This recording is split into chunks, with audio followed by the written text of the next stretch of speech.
Here's a question for you.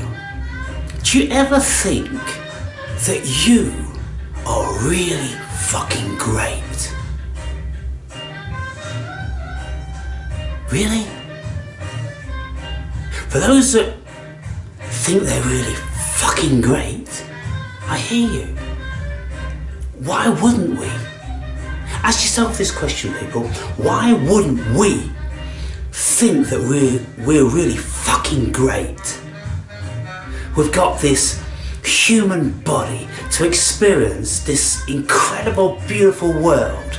We've got this fucking brilliant brain, and there's just a multitude of incredible things for us to experience. And ultimately, when we know who and what we are, when we are self-realized God, of course we are just gonna be bursting with the knowledge of greatness. How many of you can stand to hear this? How many of you feel it? I've met so many of these dull Christians in my life that have really got angry. That's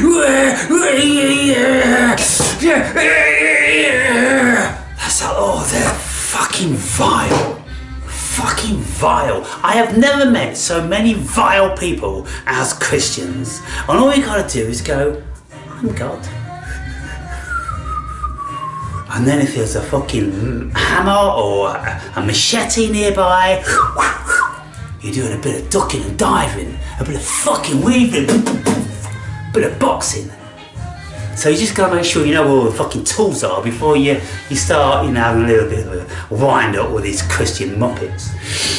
Anyway, I'm like this. Look, people, I'm 60 years old and I feel like I'm 25 years old. I'm strong and I'm vital and I love life and I'm taking it. And people may go, oh, he's mad, he is. I am mad. I'm mad on life. I'm mad on feeling ecstatic and wonderful. I'm never feeling down or grumpy or feeling sorry for myself or I've got to do this and I've got to do that and they want me to do, oh, fuck off. I'm fucking God. I do what I want. Fucking jokers. Anyway now, I've got some different stuff to talk about. Cooking bloke. I'm going to eat all that. Right? How can I get away with eating all that and keeping fucking buff and awesome, man? Because I just said to myself, fat blokes to fat blokes. I ain't a fat bloke. I'm God, motherfucker.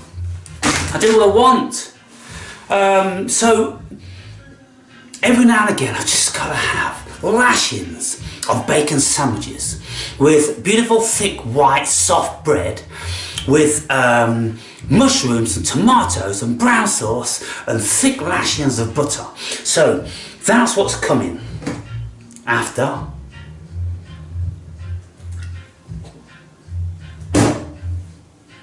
I worked up an awesome appetite. Now then, come here. I found these mushrooms, right? You'll be aware if you've watched the video, if you've been paying attention, and these videos, these mushrooms, right, are the St. George's mushroom. And St. George's Day apparently is the 23rd of April. Season found traditionally on the 23rd of April, St. George's Day. So they're early this year and they are absolutely in abundance. A few years ago I barely found any, but this year they're all over the place in communal grassy areas, side of the road, on parks and all that sort of thing. They are very, very prolific and they are edible and they are good. Now what it says here, St. George's Day, whence it gets its name, although more frequently maturing a week or so later. So we can never listen to anything that we hear or read because the world is very nuanced and it will do all different sorts of stuff to keep us on our toes. But looking down here now, I've got a whole bunch of these, and they may manifest in many varieties and shapes, but they have a certain caricature, and if you look at the colours, they're all the same. When we look at the gills are white, the same as the mushroom. They are crowded. They have this upturned lip, which is very iconic of these. Now, I pointed this out in a previous video that some have narrow stipes and some have thicker stipes, and some are conical shaped like this, and then others, you know, they're more that sort of shape. And so you kind of like, oh my goodness, but you have to look for the intricacies of the attributes of these mushrooms.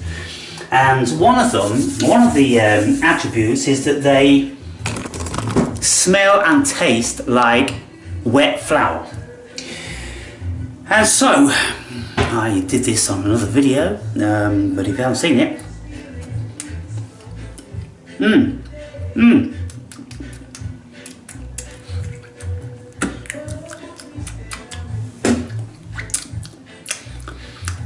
just wet flour. They smell like wet flour and they taste like wet flour. Now, I ate these a couple of years ago and I don't think I was too fond of them, and I'm going to eat them again today just to see. I'm going to, you know, fry them in some olive oil and some butter, and maybe I'll incorporate these in my bacon sandwich rather than the regular portobello mushrooms. Now, in comparison, let me just get rid of this mushroom. As a comparison, when we take one of these mushrooms and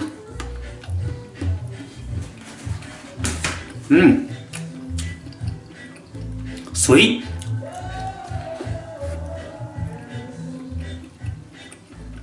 mushroom with me, a nice texture,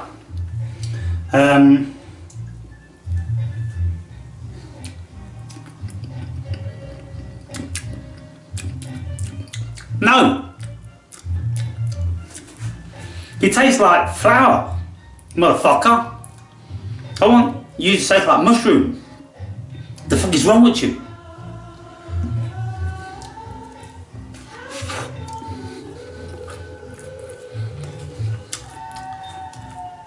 This is going in my bacon sarnie, man.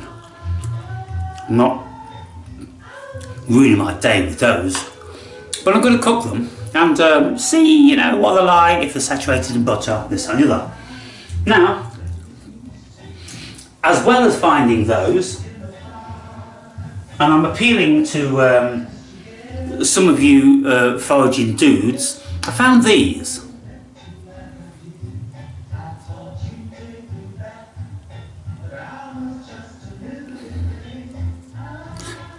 Firm, strong,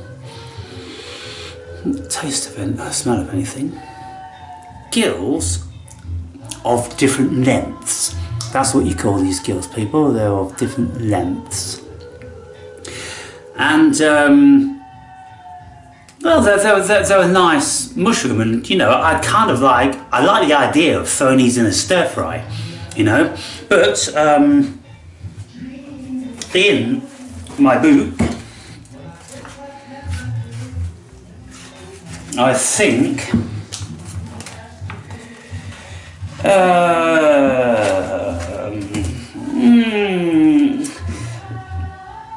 yeah, different crowded gills. They're not pink at this stage, but everything else is kind of like them, and they are edible, but it says not worth it. Edible, most not worthwhile. Edible, not worthwhile. Now, I wonder why that is. because they don't taste of anything? Well, I mean, often we eat foods that don't really taste of anything, but we throw them in there because their texture's nice and, you know, different accompaniments, don't we? You know, so why? Oh, not worthwhile, I don't bother with them. I won't bother with these motherfuckers. Want the mouth for the fucking wet flour? Fuck that shit. So if you know, they appear, of course, look, they're alongside here, and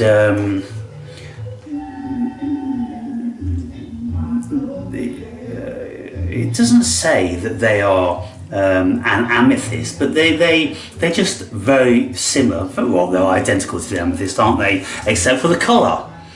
You know, the gills are the same, and the stipes the same, and the robust and everything. So, I mean, there is the amethyst deceiver, and this one here is just called the deceiver. So this one's called a deceiver, this one's called an amethyst deceiver, because this one's amethyst colour, obviously. Now, so this one looks very similar to that one, only there's slight differences here, and I think this one here, you see, it splits into two legs. That's how we discern that one. So we can rule that one out, but I think it's that one. Anyway, so I'm not going to eat them. I'm not that interested. But if any of you guys know, then that'll be interesting. Next one is this one here, and if I bring you down here a little bit,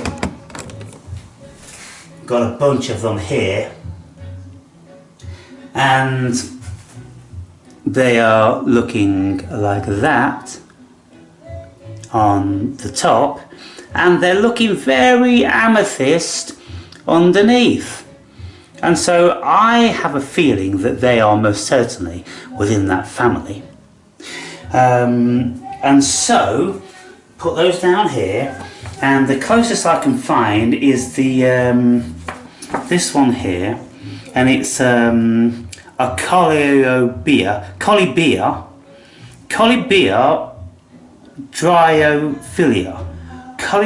dryophilia.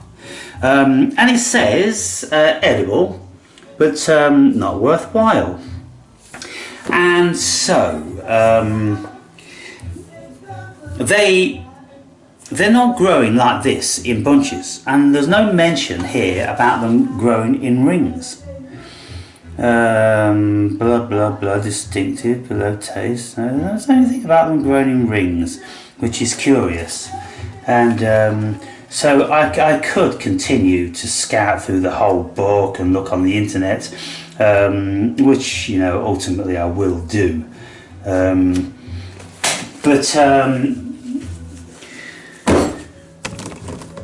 I'm going to put them back in the fridge, and we're going to throw them away because I would like to eat them. I just want to eat them. It's kind of like, I'm going to eat you. And, you know, I just feel as if I can, and I would like to. So I'm going to learn a bit more about them. What do you know about these little fairy ring mushrooms? They grow in lawns, in communal grass areas, you know, football pitch type places, in rings, in the pub gardens and all that sort of thing. And so I seem to remember a video I watched with Wild Foraging UK, and I seem to remember that they were edible. And so, but anyway, I've got a check. So I'm going to prepare these, and I'm going to have a swig of beer, and I'm going to have a teaspoon of Kratom. Gotta take the drugs, man.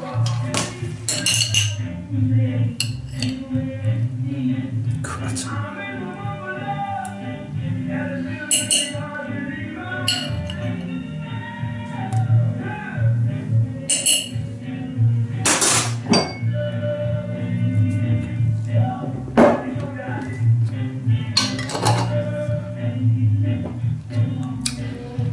Let them just put you in a nice chill.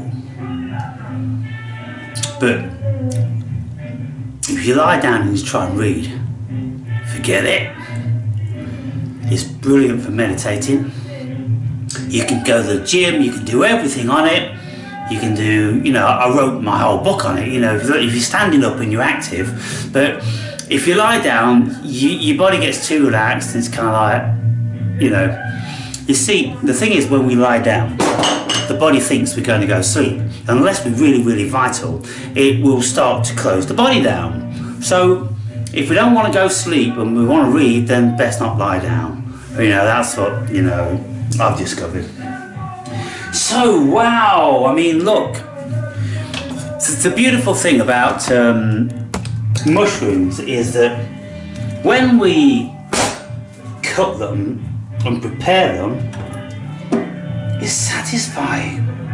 There's something about these, man, I'm telling you.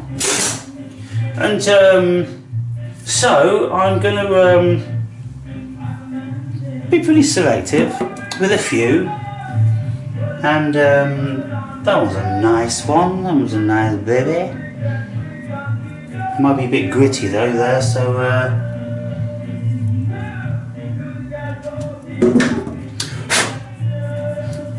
I think that's all I need, to be fair. Because I'm not going to be one more for luck. Come on then, one more for luck. What about that one? Yeah, baby, yeah. That one's nice. And so we'll lynch that. Alright. And then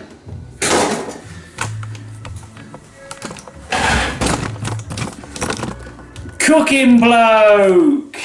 Right.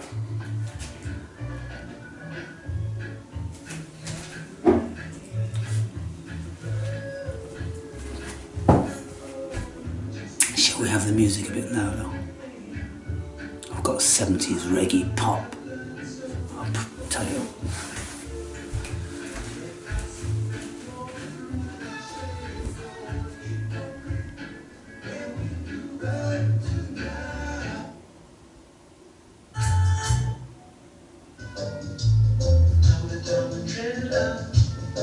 Ooh, yeah, baby!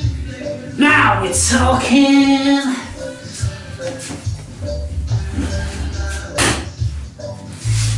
So, okay, so let's crack on then, shall we? 1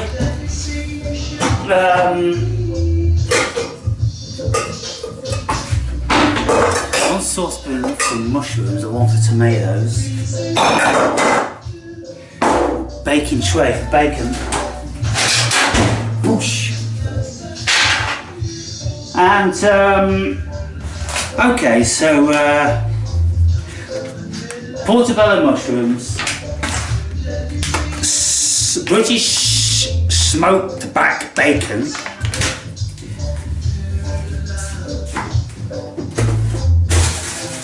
and hand-picked tomatoes. So I think what I'm going to do is, I don't know how interesting it's going to be watching me chop tomatoes or mushrooms. I don't know whether I've got anything else to say. Got anything else to say? I think I've said it all today.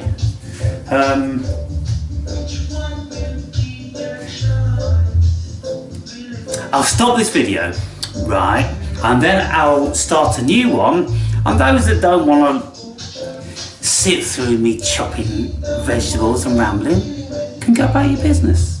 Yeah? Okay, cool.